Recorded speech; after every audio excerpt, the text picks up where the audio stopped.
할렐루야. 네, 우리 서로 바라면서 인사하겠습니다. 사랑합니다. 축복합니다. 네, 감사합니다. 네, 우리 하나님 말씀 보겠습니다. 하나님 말씀은 에베소서 1장 3절에서 6절까지의 말씀입니다. 에베소서 1장 3절에서 6절까지의 말씀입니다. 우리가 주님을 경외하는 마음으로 다 같이 일어서서 말씀을 함께 봉독하도록 하겠습니다. 내용을 생각하면서 천천히 함께 읽겠습니다.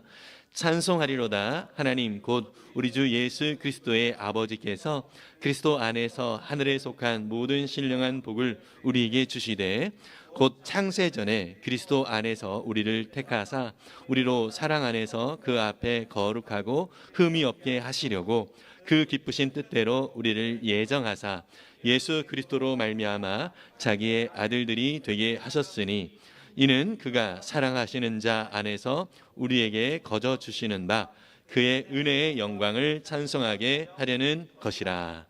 아멘. 앉으시면서 은혜 많이 받으세요. 이렇게 서로 격려합니다.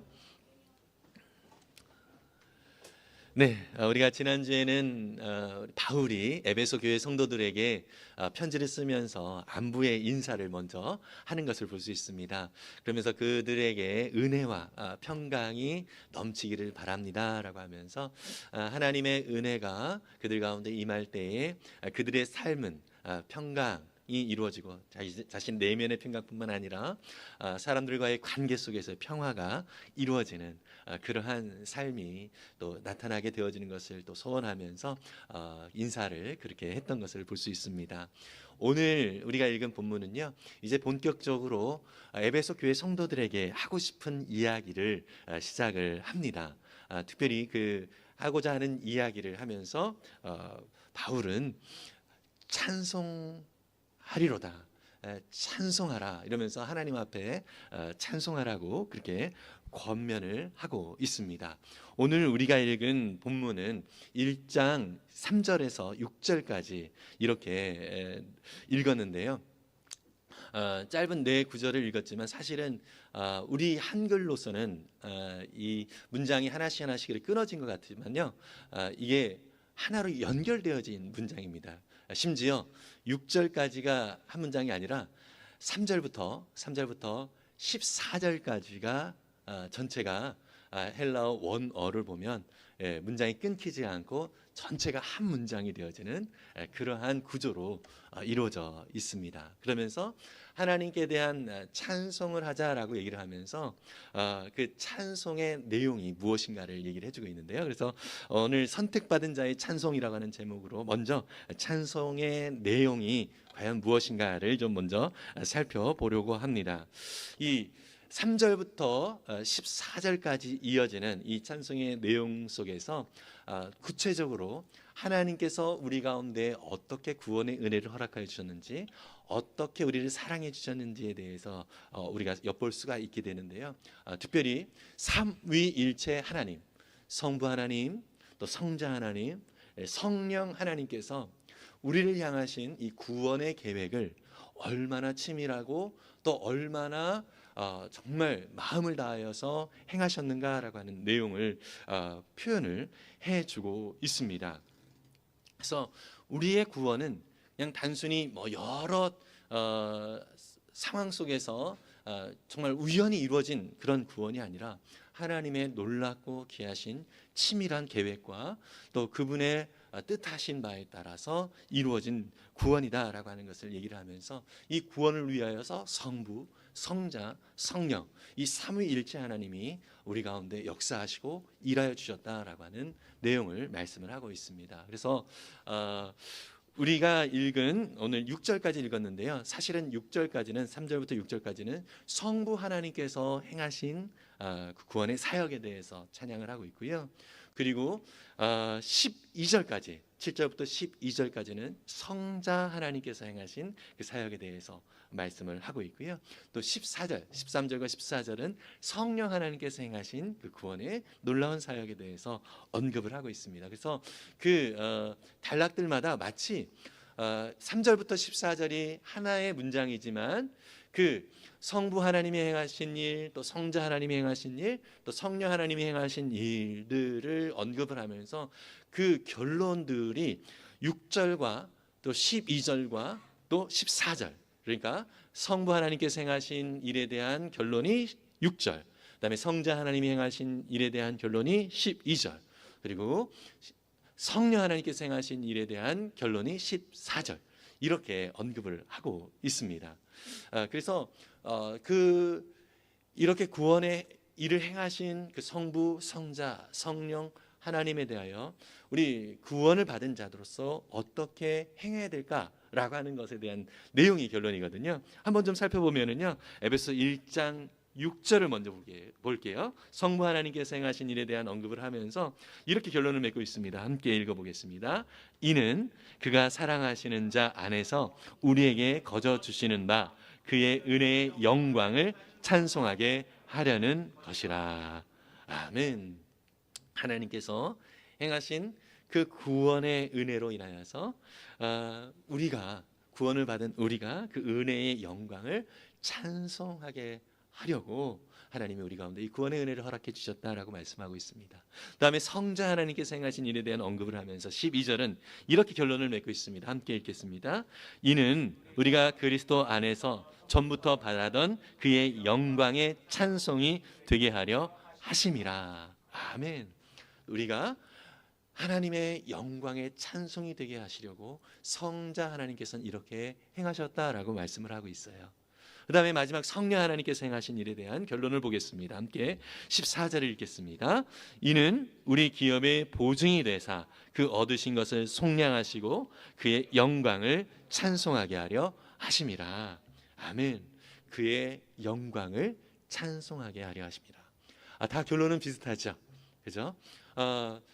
처음에 서두에 바울은 찬송하리로다 이렇게 얘기하면서 그 내용을 성부, 성자, 성령 하나님께서 행하신 일들에 대하여 언급을 하고 있고요.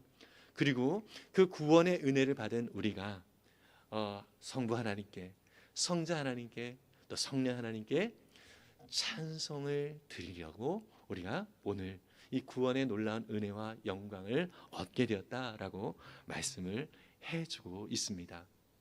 바울은요, 이 에베소 교회 성도들이 받은 이 구원의 놀라운 은혜가 얼마나 크고 얼마나 영광스러운 구원인지를 이 성도들이 정말 바로 알기를 간절히 원했어요. 왜냐하면 그 하나님께서 베푸신 그 사랑과 그 구원이 내게 얼마나 큰지를 알게 되고 그 가치가 얼마나 놀라운 은혜인 것인지를 알게 되어지면 그 삶 가운데 있는 모든 문제라고 여겨지는 것들이 더 이상 문제가 되어지지 아니하고 모든 상황들 속에서 하나님 때문에, 우리 예수 그리스도 때문에, 우리 성령님 때문에 만족함을 누릴 뿐만 아니라 우리의 모든 삶이 그렇게 하나님 앞에 찬송이 되어지는 그러한 삶을 살 수 있기 때문에, 그래서 이 성도들이 바로 그러한 삶을 살기를 간절히 소원하는 마음이 있었습니다. 여러분, 바울 자신이 바로 그렇게 살았잖아요. 스스로가 예수 그리스도를 믿고 그의 삶의 변화가 너무나도 컸던 거예요. 그가 지금도 에베소 교회 성도들에게 이 편지를 쓰는 것도 어떤 상황이라고요? 로마의 지금 감옥에 있는 상황인 것입니다.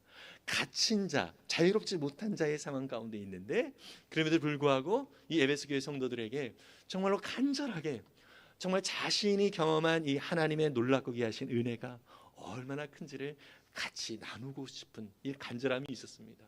또 그 감옥에서 또 썼던 편지 중에 또 하나가 빌립보서라고 하는 또 편지죠. 빌립보 교회 성도들에게는 기뻐하라고, 정말로 예수 그리스도 안에서 우리 가운데 주신 이 기쁨이 얼마나 큰지 이러면서 감옥에 갇힌 사람이 오히려 사람들이 걱정하고 염려를 해야 되는 그런 상황임에도 불구하고 사람들을 권면하여서 기뻐하라고 그렇게 이야기를 하고 있는 것입니다. 여러분, 실제로 빌립보 교회, 빌립보라고 하는 곳에서 유럽의 첫 관문이었는데요. 거기에서 복음을 증거하면서 바울이 어떻게 됐죠? 감옥에 갇히게 되잖아요. 근데 감옥에 갇혔을 때 지금 로마에 있는 이 감옥에 있을 때는 뭐 착고를 채워지고 이런 건 아니에요. 그냥 가택 연금 형태로 그냥 집 안에서 자유를 또 이렇게 제한을 받는 그런 상태의 감옥 생활이거든요. 근데 빌립보에 있을 때는 이 착고가 채워졌어요. 손과 발에. 예, 그렇게 참 부자유한 그런 상황 속에서 바울은 어떻게 했습니까? 바울과 실라가 그 감옥에서 하나님을 찬양하잖아요. 물론 그 뒤에 어떤 일이 벌어졌는지 우리는 압니다. 감옥이 흔들리면서 이 감옥의 문이 열리고 충분히 도망갈 수 있는 그런 상황이 벌어지는 이런 일들이 벌어진 것을 우리는 알 수 있습니다. 사실 그것을 기대하고 그런 건 아니에요. 비록 감옥 속에서 힘겹고 어려운 이런 상황이지만 이런 상황조차도 바울에게는 뭐예요?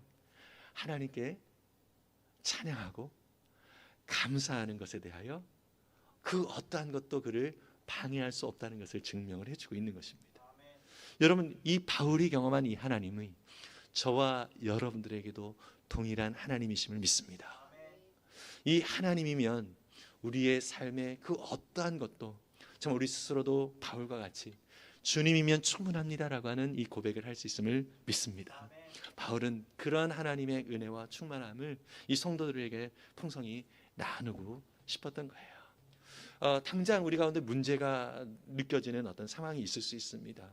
그제도 교회 프린터가 안 돼 가지고 사실 좀 난감스러운 상황이에요. 사실은 어제였죠. 어제 이제 오늘 사무처리 자료를 출력을 하려다 보니까 여러분 교회 프린터는요 토요일 날 자주 고장이 납니다. 희한해요. 토요일 날 고장 나더라고요. 그것도 밤 늦은 시간에. 그래서 많이 난감해질 때가 있습니다. 그럴 때마다 어떻게 합니까? 예, AS 센터를 보거나 아니면 같은 그 고장을 가지고 있는 것을 검색을 해가지고 그걸 따라서 하죠. 내 힘과 능력으로 할 수 없기에, 내 지식에 한계가 있기에 이미 경험한 누군가의 도움을 받거나 또 AS 센터의 도움을 받게 되어집니다. 인정해야 돼요. 나는 여기에 전문가가 아니다. 이거를 만든 사람, 또 이것을 잘 아는 사람에게 의뢰를 해야 도움을 받을 수 있다는 것이죠. 여러분, 우리의 인생에 있어서 문제라고 여겨지는 것들이 참 많이 있습니다. 그런데 여러분, 우리를 누가 만드셨습니까? 하나님께서 만드셨죠. 우리의 모든 문제는 하나님 앞에 내어 맡길 때 온전하게 해결되어질 수 있음을 믿습니다. 그렇습니다. 하나님이 우리를 창조하시고 우리를 향하여서 가장 좋은 것을 주시기를 원하시는 그런 하나님이시라는 것을 기억하면서 모든 우리의 삶이 비록 지금 이해가 되어지지 않는다 할지라도 하나님 안에서는 놀라운 계획과 뜻이 있다는 사실을 믿으시기를 바랍니다. 그래서 우리는 이 땅에 존재하는 이유가 무엇이냐라고 하는 것은 바울은 우리의 모든 삶이 하나님 앞에 찬송이 되어지는 삶으로 우리가 부름을 받았다라고 얘기를 하고 있어요. 이것은 시편 147편 1절에 시편 기자도 동일하게 얘기를 하고 있죠. 이런 내용들은 참 많이 시편에 살펴볼 수 있는데요. 할렐루야, 우리의 하나님께 찬양함이 얼마나 좋은 일이며 하나님께 찬송함이 그 얼마나 아름답고 마땅한 일인가. 하나님을 찬양하는 일이 이 시인에게는 너무나 좋은 일이에요. 그리고 하나님을 찬양하는 것이 우리 인간들에게는 마땅한 것이다라고 얘기를 하고 있습니다. 여러분, 이것이 저와 여러분들의 고백이 될 수 있기를 바랍니다. 여러분, 하나님을 찬양하는 것 정말 이것이 우리 가운데 좋은 일이 될 수 있기를 바랍니다.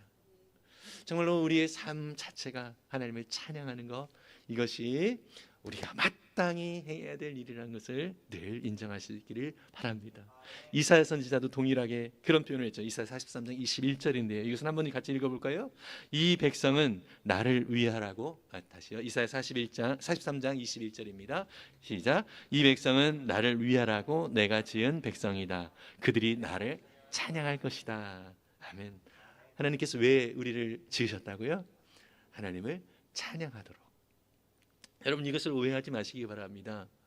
하나님이 위에서 이렇게 우리를 지으셨다 이렇게 말씀을 하시는데 사실은 하나님이 이것을 우리가 살펴보겠지만 우리에게 복을 주시는 방법으로 복을 주셔서 이 복이 너무나도 크고 너무나도 놀라워서 우리로 찬양하지 않을 수밖에 없는 존재로 만들어 가시고자 하시는 하나님의 계획이 있기에 이렇게 말씀을 하시는 것입니다. 하나님께서는요, 정말로 우리에게 정말 최선의 것을 주시기를 원하시는 분입니다. 우리는 하나님에 대해서 오해를 할 때 하나님이 참 우리를 무섭게 대하시고 또 벌을 주시는 분이시고 이러한 식으로 하나님에 대한 인식을 하는 경우들이 있습니다. 여러분, 이것은 사실 우리가 일상 가운데서 경험한 어떤 하나님이라고 하는 대상에 대한 오해로부터 비롯되어진 것입니다. 하나님은 절대로 우리에게 우리를 무섭게 하시는 분이 아니라, 우리에게 벌을 주시려고 애쓰시는 분이 아니라 우리에게 정말 충만한 복을 주시기를 원하시는 그런 하나님이십니다. 이것을 오늘 읽은 에베소 1장 3절에서도 얘기를 하고 있는데, 이것을 세 번역으로 다시 한번 읽어볼까요? 우리 주 예수 그리스도의 아버지이신 하나님을 찬양합시다. 하나님께서는 그리스도 안에서 하늘에 속한 온갖 신령한 복을 우리에게 주셨습니다. 아멘. 여러분, 여기에서 하나님께서 그리스도 안에서 하늘에 속한 온갖 신령한 복을 우리에게 주셨다라고 얘기했어요. 예, 주실 것이다가 아니라 이미 주셨다라고 말씀을 해주고 있습니다. 여러분, 하나님께서 이미 우리에게 이 하늘에 속한 모든 온갖 신령한 복을 주셨습니다. 그런데 우리가 그것을 잘 느끼지 못하고 있는 것이죠. 마치 어떤 것과 같냐면, 여러분, 저는 사실 그걸 별로 안 좋아하는데 우리 가족들 중에는 아이들이 특히 이 퍼즐 맞추는 것을 좋아하는 우리 아이들이에요. 그래서 언젠가 보니까 500피스짜리를 하더니만 언젠가 보니까 1000피스짜리를 가지고 하더라고요. 예, 1000조각이 되어지는 퍼즐을 며칠에 걸쳐서, 코로나 때 너무 심심해서 그랬던 것 같아요.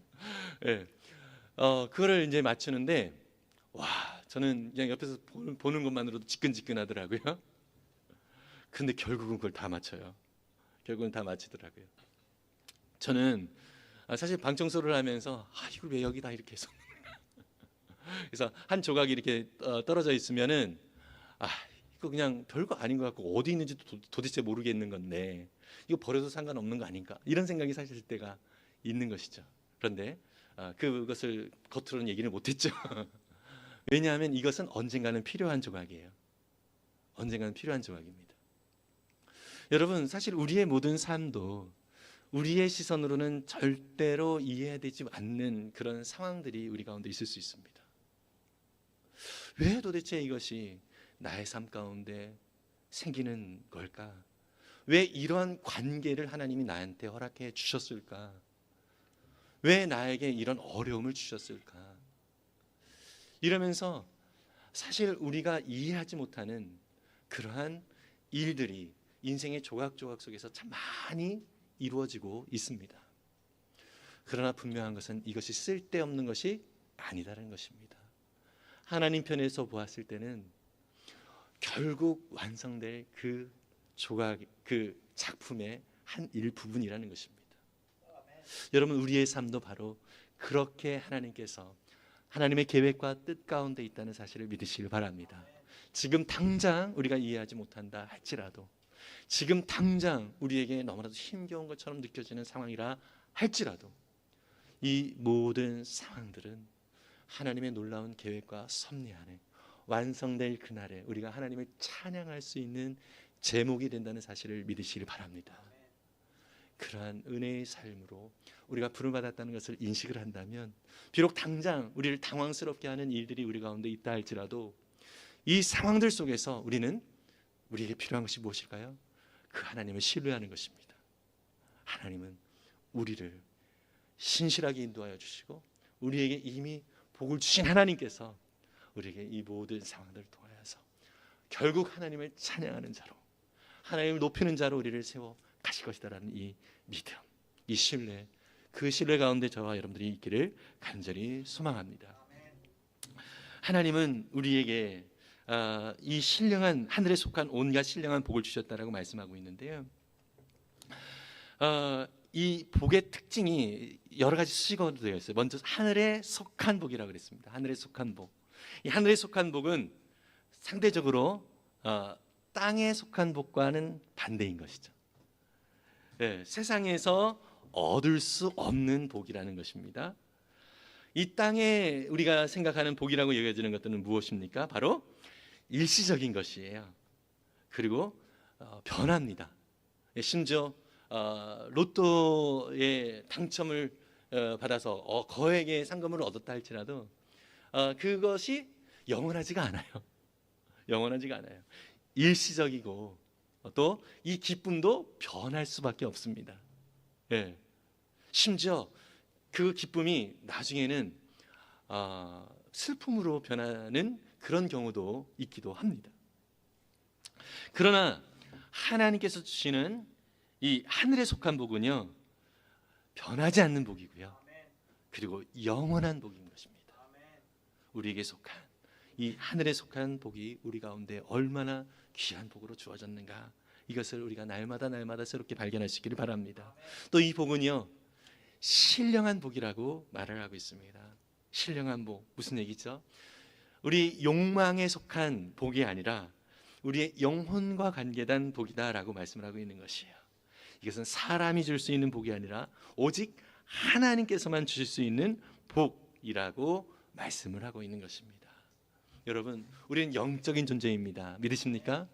우리는 하나님을 우리 육신의 눈으로 볼 수 없고요, 영적인 눈으로만 볼 수 있어요. 영적으로만 하나님과 교제할 수 있는 것입니다. 그래서 하나님만 주실 수 있는, 하나님 앞에 우리가 말씀으로 나아갈 때, 기도로 나아갈 때 하나님이 주시는 은혜가 있잖아요. 그렇죠? 그러한 은혜 속에 우리가 거하게 되어지고 하나님만 주실 수 있는 것으로 풍성하게 채움을 얻을 수 있는 그러한 자리에 우리가 초청되어져 있다는 사실을 믿으시길 바랍니다.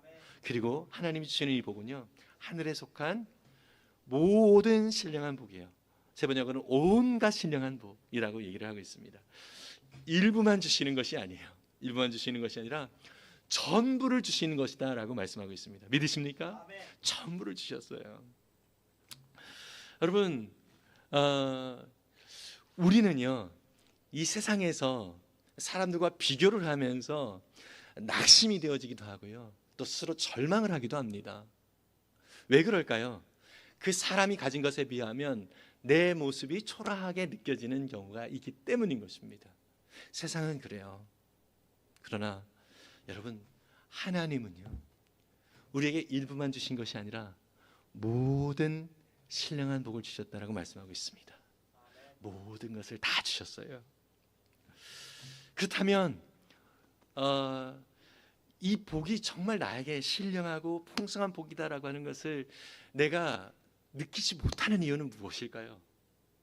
하나님이 나에게 이 하늘에 속한 이 모든 신령한 복을 주셨다라고 말씀하고 있는데 정말 내 스스로가 그것을 느끼지 못하는 경우가 무엇일까요? 왜 그럴까요? 누가복음 15장에 보면 탕자의 비유가 나옵니다. 둘째 아들이 아버지 돈을 유산을 가지고 완전히 다 탕진을 하고 다시 돌아오잖아요.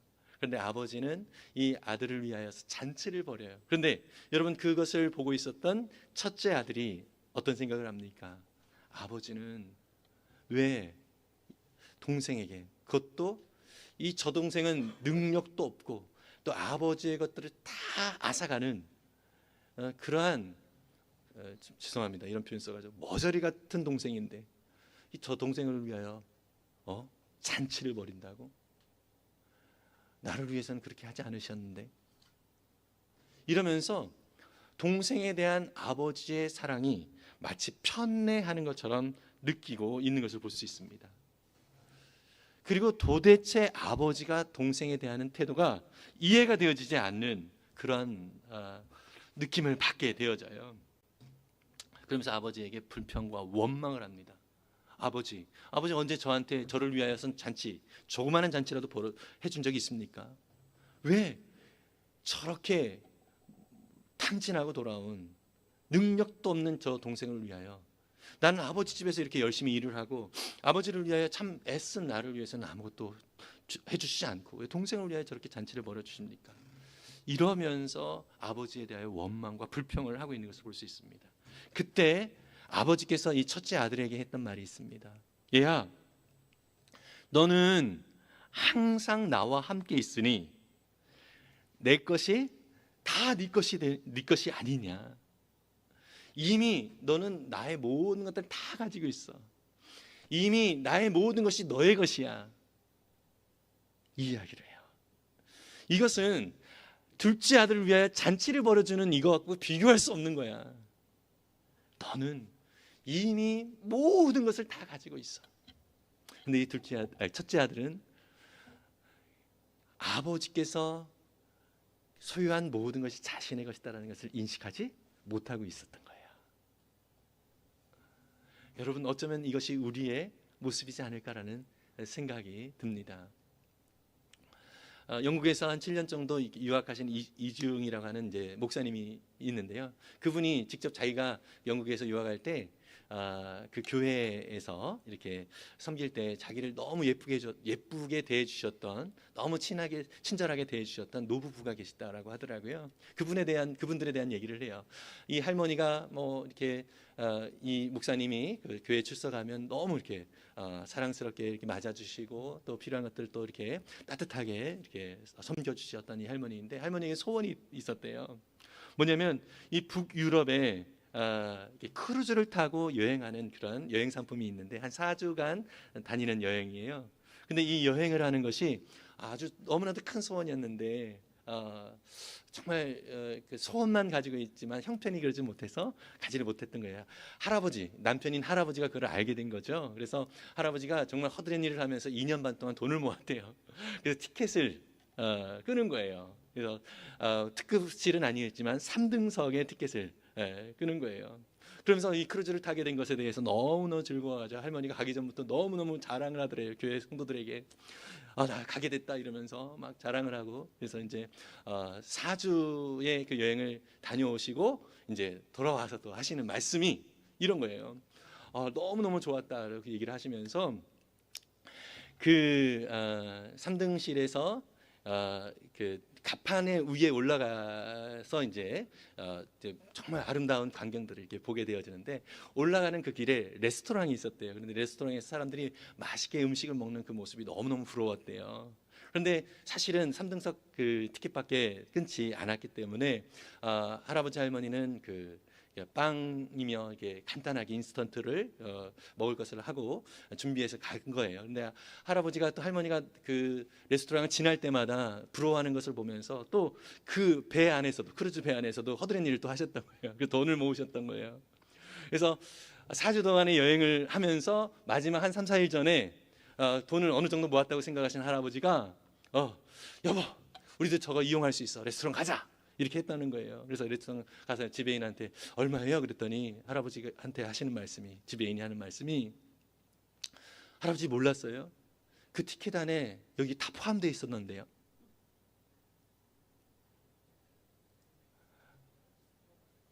누릴 수 있었으나 누리지 못한 겁니다. 그래서 그 목사님이 얘기를 듣고 너무 마음이 안타까웠대요. 이미 포함되어 있었는데 그것을 누리지 못했다니. 여러분, 사실은 너무나도 우리가 듣고도 참 안타깝잖아요. 근데 사실 이것이 우리의 모습이 아닌가 생각이 듭니다. 여러분, 이미 하늘에 속한 모든 신령한 복을 하나님께서 저와 여러분들에게 주셨습니다. 정말 믿으십니까? 그렇다면 우리가 이것을 발견하고 이것이 나의 것임을 인정하고 누려야 되죠. 여러분, 누가복음 15장에 나와 있던 그 첫째 아들도 아버지 모든 것이 자기의 것임에도 불구하고 그걸 모르고 비교하면서, 둘째 아들과 비교할 대상이 되지 않는데 비교하면서 자기는 너무나도 그런 대접을 못 받았는데 이게 뭡니까 그러는 거예요. 이미 대접해 줬는데, 모든 걸 다 줬는데. 여러분, 우리에게 허락된 이 모든 하늘에 속한 신령한 복이 얼마나 큰지를 날마다 새롭게 발견할 수 있는 저와 여러분들이 될 수 있기를 간절히 소망합니다. 그래서 그리스도 안에서 이 주어진 이 놀라운 신령한 복을 참으로 풍성히 누릴 수 있기 위하여 우리는 어떻게 해야 될까요? 주님 안에 머물러 있어야 되겠죠. 주님 안에서 주님이 주신 것이 얼마나 귀한 것인지를 늘 발견하고 늘 새롭게 깨달을 때 정말 이런 것도 주셨네, 이런 것도 주셨네. 이것을 알면서 더 누릴 수 있는 우리의 삶이 될 수 있을 줄 믿습니다. 두 번째로 이 신령한 복이 무엇인가에 대해서 좀 더 구체적으로 좀 살펴보도록 하겠습니다. 에베소 1장 4절인데요. 4절 세 번역으로 한번 읽어보겠습니다. 하나님은 세상 창조 전에 그리스도 안에서 우리를 택하시고 사랑해 주셔서 하나님 앞에서 거룩하고 흠이 없는 사람이 되게 하셨습니다. 아멘. 하늘에 속한 신령한 복이 곧 우리가 창조 전에 그리스도 안에서 하나님의 택하심을 받았다는 거라고요. 창조, 이 신령한 복에 대한 설명을 하면서 그 복이 뭐냐? 그 내용이 뭐냐? 창조 전에 그리스도 안에서 하나님의 택하심을 받았다는 거예요. 무슨 얘기죠? 바울은요 지금 현재 그가 지금 땅에서 누리고 있는 이 일들이 복이 아니라, 그런 것 때문에가 아니라, 이미 자기가 태어나기 이전부터, 심지어 이 세상이 창조되기 이전부터 하나님께서 행하신 일, 누구를 위하여? 나를 위하여 행하신 그 일을 생각할 때, 와, 그때부터 나를 택하셨어. 이 사실 자체가 너무나도 감사하고 너무나도 기뻤던 것입니다. 세상에 우리를 향하신 하나님의 놀라운 계획이, 전적으로 나를 향하신 주님의 놀라운 뜻이 얼마나 귀하다는 것을 느끼게 되는 거예요. 그래서 창조할 때도 마찬가지죠. 창세 이전부터 나를 계획을 해주셨다면, 이 세상을 만드셨을 때도 나를 염두에 두고 만드셨다는 거예요. 지금 우리의 모든 상황들도 하나님은 이 세상을 통치하시는데요, 이 땅을 통치하시는 하나님이신데, 이 모든 것들을 나를 염두에 두고 하나님이 지금 통치하고 계시는 것입니다. 믿으십니까? 그래서 그 하나님의 놀랍고 귀하신, 창조 이전부터 나를 향하신 주님의 놀라운 계획이 있었다는 사실을 기억하고, 나를 이렇게 걸작품으로 만드셨다고도 말씀을 하고 있는데요, 그만큼 나는 하나님 편에서 너무나도 소중한 존재라는 얘기입니다. 믿으십니까? 너무나도 귀한 존재예요. 오죽했으면 그 아들 예수 그리스도를 보내셔서 그 생명을 내어주기까지 사랑하셨을까요? 여러분, 그리고 이 우리를 선택하신 목적이 바로 방금 전에 읽었던 4절에 나오고 있는데요, 하나님 앞에서 거룩하고 흠이 없는 사람이 되게 하시려고 하나님이 우리를 택하여 주셨다라고 말씀하고 있어요.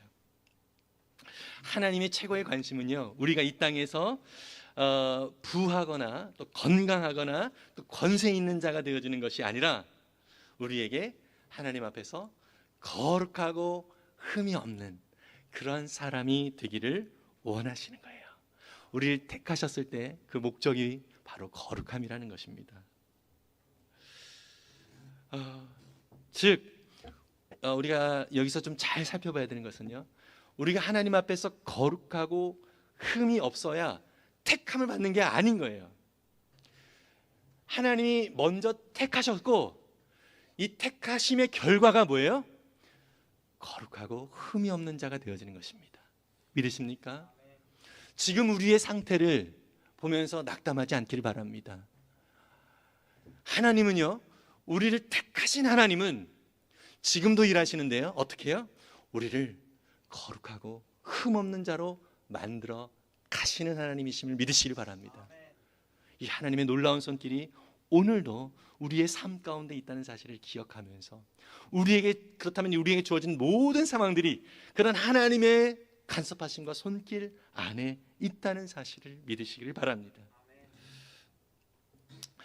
하나님은요, 이렇게 우리를 거룩하고 흠없는 사람이 되게 하시는데요, 그 방식이 바로 아까 전에 읽었던 1장 4절에 하나님이 우리를 택하시고 사랑해 주셔서 하나님 앞에서 거룩하고 흠이 없는 사람이 되게 하셨다라고 말씀하고 있어요. 무슨 얘기입니까? 우리를 거룩하고 흠없는 사람으로 만드는 하나님의 방법이 뭐예요? 사랑해 주시는 거예요. 사랑해 주시는 겁니다. 하나님은 우리를 끊임없이 사랑하십니다. 요한복음 13장 1절인데요, 유월절 전에 예수께서는 자기가 이 세상을 떠나서 아버지께로 가야 할 때가 된 것을 아시고 세상에 있는 자기의 사람들을 사랑하시되 끝까지 사랑하셨다. 아멘. 여러분, 하나님이 우리를 사랑하시는데요, 어떻게 해요? 끝까지 사랑하시는 하나님이심을 믿으시길 바랍니다. 심지어 하나님이 정말 나를 사랑하시는 거 맞아? 라고 우리가 감정적으로 그런 느낌이 든다 할지라도 여전히 하나님은 우리를 사랑하고 계신다는 사실을 믿으시길 바랍니다. 여러분, 이것이 믿음이에요. 내 느낌, 내 감정, 이것을 뛰어넘어서 하나님이 약속을 믿는 것, 이게 믿음이라는 것을 믿으시길 바랍니다. 그 하나님의 사랑을 그렇다면 우리가 더 깊이 알 수 있는 방법은 무엇일까요? 그 방법은 요한복음 15장 9절에서 10절에서 이렇게 말씀하고 있습니다. 함께 읽어보겠습니다. 아버지께서 나를 사랑하신 것과 같이 나도 너희를 사랑하였다. 너희는 내 사랑 안에 머물러 있어라. 너희가 내 계명을 지키면 내 사랑 안에 머물러 있을 것이다. 그것은 마치 내가 내 아버지의 계명을 지켜서 그 사랑 안에 머물러 있는 것과 같다. 아멘. 우리가 하나님의 사랑 안에 머물러 있고 그 하나님의 사랑을 더 풍성하게 경험할 수 있는 방법을 말씀해 주고 있죠. 무엇입니까? 예수님도 나도 그렇게 하셨다라고 말씀하셨던 거, 이 뭐예요? 그분의 하나님의 계명을 지키면서 살아가는 거예요. 하나님의 계명을 지키면 그분의 사랑 안에 머물러 있게 될 것이다라고 말씀하고 있습니다. 여러분, 하나님의 계명이 무엇입니까? 하나님을 사랑하고 이웃을 사랑하는 것이죠. 즉 하나님께서 나를 어떻게 사랑하셨는지를 알게 되어지면 그 사랑이 나로 하여금 하나님을 사랑하고 이웃을 사랑하는 삶으로 이끌어 주신다는 사실을 믿고요. 여러분, 우리 안에 그 사랑이 사실 이미 부어졌어요. 하나님이 지금도 우리를 사랑하시잖아요. 그 사랑을 정말 날마다 풍성하게 누리고 또 경험하고 그 사랑 때문에 감격하여서 그 사랑을 증거하지 않으면 정말 견딜 수 없는 그런 저와 여러분들이 될 수 있기를 간절히 소망합니다. 그러한 놀라운 은혜로 우리를 부르셨다는 사실을 기억하며 나아갈 수 있는 우리의 모든 삶이 될 수 있기를 바랍니다. 마지막으로 이 선택받은 자의 찬송이라는 제목으로 선택의 이유를 5절과 6절을 통해서 좀 살펴보려고 합니다. 5절에서 하나님께서 우리를 선택하신 이유가 나오고 있습니다. 에베소 1장 5절인데요. 함께 읽어보겠습니다. 하나님은 하나님의 기뻐하시는 뜻을 따라 예수 그리스도를 통하여 우리를 하나님의 자녀로 삼으시기로 예정하신 것입니다. 아멘. 어떤 이유죠? 하나님께서 우리를 택하신 것이 어떤 거였다고? 기뻐하셨다는 거예요. 그분의 기뻐하시는 뜻이었어요. 내가 태희를 선택한 것이 내 기쁨이야. 여러분, 하나님이 우리를 선택하시고 얼마나 기뻐하시는지, 얼마나 행복해 하시는지, 여러분 하나님의 표정을 한번 우리가 상상해 볼 수 있기를 바랍니다. 이는 우리에게 조건이 전혀 없습니다. 오직 주님 편에서, 우리 하나님 편에서 의존적인 그런 선택의 어떤 조건이 있는 거예요. 우리로서 그냥 가만히 있는 거예요. 아무것도 행하는 게 아니에요. 그냥 그분이 기뻐하셔서, 내가 또 거기에 반응해야 된다 이런 얘기도 없어요. 그냥 그분이 기뻐하셔서 일방적으로 우리를 택하여 주셨다, 이렇게 말씀을 하고 있어요. 우리가 원한다고 되는 것도 아니고요, 또 그리고 우리가 애쓰고 수고한다고 되는 것도 아니라는 것이죠. 오직 하나님의 그분의 일방적인 그분의 마음에 달린 거예요. 그분이 일방적으로 우리를 하나님의 자녀로 삼으시기 위해 우리를 선택해 주셨다라고 말씀하고 있습니다. 여러분, 하나님의 이 자녀의 놀라운 특권 더욱더 풍성하게 우리 삶 가운데 누릴 수 있기를 바라는데요. 로마 교회를 향하여 바울은 또 이렇게 말을 하고 있습니다. 로마서 8장 17절인데요. 자녀이면 상속자이기도 합니다. 우리가 그리스도와 함께 영광을 받으려고 그와 함께 고난을 받으면 우리는 하나님이 정하신 상속자요, 그리스도와 더불어 공동 상속자입니다. 정말 바울은 우리 성도의 어떤 그 모습이 바로 예수 그리스도가 받은 그 영광의 상속에 같은 수준으로 우리가 있다라고 얘기를 하고 있습니다. 여러분, 하나님이 우리 예수님을 향한 그 마음이 저와 여러분들을 향한 마음하고 동일하다는 사실을 믿으시기 바랍니다. 정말 우리는 하나님 나라의 놀라운 상속자라는 사실을 기억하면서 이러한 풍성함이 이미 나에게 주실 것이다가 아니라, 내가 잘하면 주실 것이다 이게 아니라 이미 주셨다라는 거예요. 내가 그래서 누리지 못하는 것은 뭐예요? 나의 연약함이라는 것이죠. 그 누리기 위해서 주님 앞에 더욱더 거하고 주님의 계명을 더욱더 우리의 삶 가운데서 지키면서 나아갈 때 하나님이 이렇게 많은 것들을 주셨구나라는 것을 깨닫게 되어지는 것입니다. 그렇다면 왜 이 놀라운 선택의 은혜를 주셨는가? 이것은 마지막 결론적으로 에베소 1장 6절의 말씀을 다시 한번 읽으면서 결론을 짓기를 바랍니다. 함께 읽겠습니다. 이는 그가 사랑하시는 자 안에서 우리에게 거저 주시는 바 그의 은혜의 영광을 찬송하게 하려는 것이라. 아멘. 하나님은요, 그분이 우리 가운데 베푸신 은혜의 영광을 찬송하게 하시려고 우리를 창조 이전부터 택해 주셨다라고 말씀하십니다. 우리는요, 우리 자신을 위하여 살아갈 때 사실 많이 이 세상이 힘겹습니다. 내가 나만을 위하여 나의 안위를 목적으로 살아갈 때 불안과 염려와 걱정으로 가득 채워지는 인생을 살아갈 수밖에 없습니다. 그러나 하나님의 나라와 영광을 위하여 하나님이 나를 택하신 목적, 하나님의 찬송이 되어지게 하려고 나를 택하셨다는 이 사실을 기억한다면, 그래서 하나님 앞에서 나의 모든 삶이, 모든 상황 속에서 하나님을 찬양하는 것이 나의 최고의 복이다라는 사실을 기억하고 그 하나님 앞에서 하나님을 인정하고 그 하나님을 높여드리면서 살아갈 때 하나님은 저와 여러분들 통하여서 영광을 받으실 뿐만 아니라 무엇보다도 우리에게는 참으로 이 세상에서 살아가는 삶의 최고의 기쁨과 최고의 감사와 최고의 행복을 누릴 수 있음을 믿습니다. 아멘. 여러분, 이러한 삶으로 저와 여러분들이 초청받았다는 사실을 기억하면서 여러분, 하나님의 선택의 놀라운 은혜가 얼마나 큰지 더욱더 발견하며 나아가시기를 바라고요. 우리 가운데 허락하신 하늘에 속한 모든 신령한 복이 얼마나 크고 놀라운지를 날마다 새롭게 경험하며 나아가는 저와 여러분들 되시기를 간절히 소망합니다.